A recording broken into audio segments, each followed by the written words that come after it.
Hi, it's your boy KidGreatness. Guess where we are? We are in Africa. Tanzania to be Pacific. We're in Dar es Salaam. First time here, so I'm gonna break down my first impressions of Dar es Salaam. One thing you're gonna notice off the bat is this. The first thing you notice is the ground. There aren't much sidewalks around here. So if you got supers, J's, any expensive sneakers, you might want to put those away and get your chicletas on. Like, look at that, chicletas. Alright, so I'm walking through city center now of Upanga. I believe it's in Upanga East. But yeah, walking through the city center is a little bit different. It looks like any other big city. Let me not get hit by a car. But yeah, it looks like any other big city, yo. You got the mall. I'm gonna show some footage of the mall. I'm gonna cut that in. But yeah, any big city. We got two malls in Upanga. You got Aurora Mall and you got City Mall. Like City Mall personally is better because City Mall actually has food and everything in there. Aurora Mall is more like a clothing mall. There isn't much to eat. There's a movie theater, but personally, City Mall is my favorite. And that's one thing that you're gonna see, or one thing that you're gonna notice about here, is there isn't a lot of convenience stores. Like whatever you're gonna buy, you're most likely gonna buy it off the street from a vendor. Like everybody has like their own little stalls where they're selling like candy, shoes, belts, flip-flops, or whatever. Yeah? Now the currency of Tanzania is shilling, just like Kenya and Uganda. And the shilling is relatively weak towards the dollar.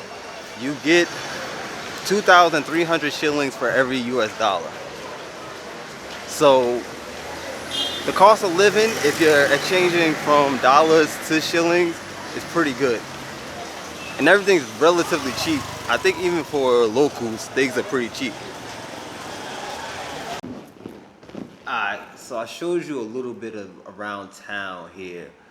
I thought it would be easier to break down the rest of it at my place. So yeah, Dar es Salaam is an amazing city. Like, it's super cool. And my first week here, like, I really love it. Like, the people are super nice. I haven't ran into like any troubles. Everybody's been like super helpful.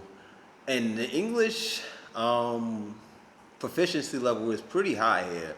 I mean, some people, you have to speak a little bit slower for them to understand, but they usually pick up. So, but you still have to pick up some Swahili, some key Swahili. Don't rely on the English level.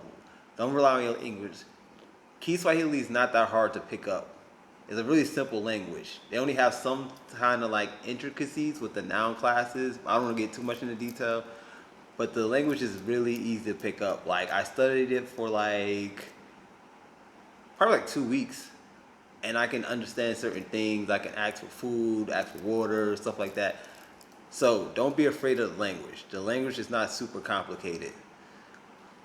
As far as everything else, I didn't talk about accommodations. Accommodations are fairly cheap out here. Most of the places you can stay in a guest house from as little as like $15 a night. Now, now if you want to stay into like a Western hotel, you're going to pay a little bit more. You're looking at probably $50 and up. For the really, really nice ones, probably $100 a night. Just like any other major city you go to. But I think you would be fine. Like, I stayed in two guest houses. One was like $17 a night and one was $20 a night. And they both were perfect for what I needed. They were super comfortable. The staff was super helpful.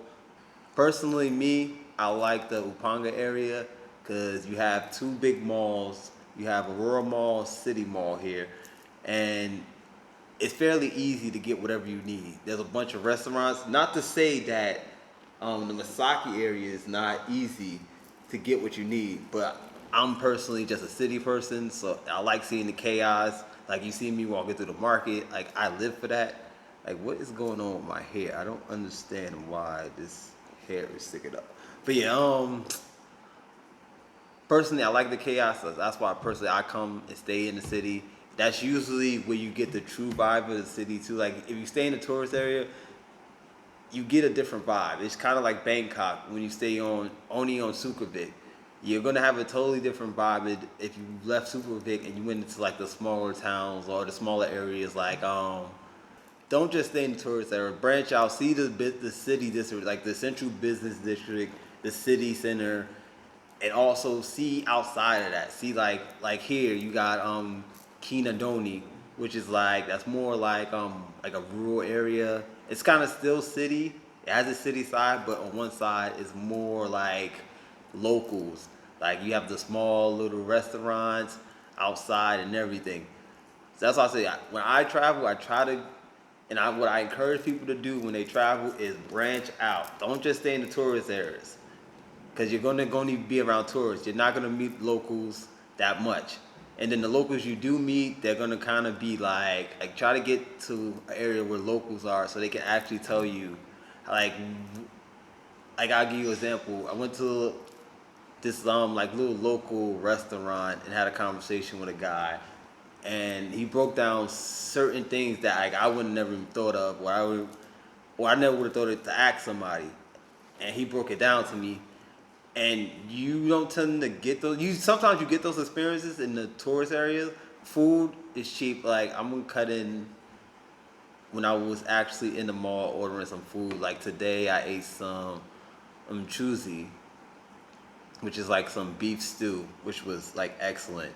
It was 13,000 shillings, which is $5.60 US, and like it was amazing. And like majority of the food here is like you have enough food to like feed two people. So, and it's like super cheap. And like that's at the mall. The mall is more expensive. If I went to the street, I actually should have recorded. Like I went and got some barbecue, and that was about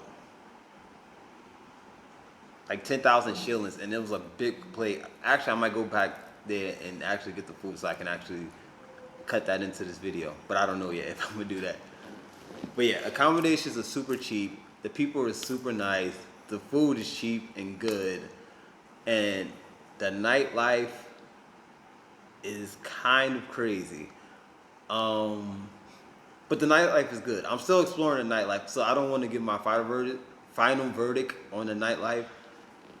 But so far, I like the nightlife. They got a bunch of clubs out here. They have clubs like everywhere. They really have clubs everywhere.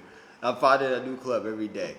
But some of the big clubs that like tourists are at are Masaki, Elements. You got Havoc. They're all in the same area. They're all in the Masaki area. But then you can go to the Senza area. You got like Le Chaz, Ambiance. Actually, I don't really know what this club. There's another club I went to. It's called Tips. That club is super packed, and they play straight American hood music. So that's your thing. Go to Tips. It is super packed. I warn you, it is super packed in there. So be prepared for that. But yeah, for my first impressions of being here, like I love the city. Like Dar es Salaam is like it's fire. It's super fire. And I would recommend people come and check it out.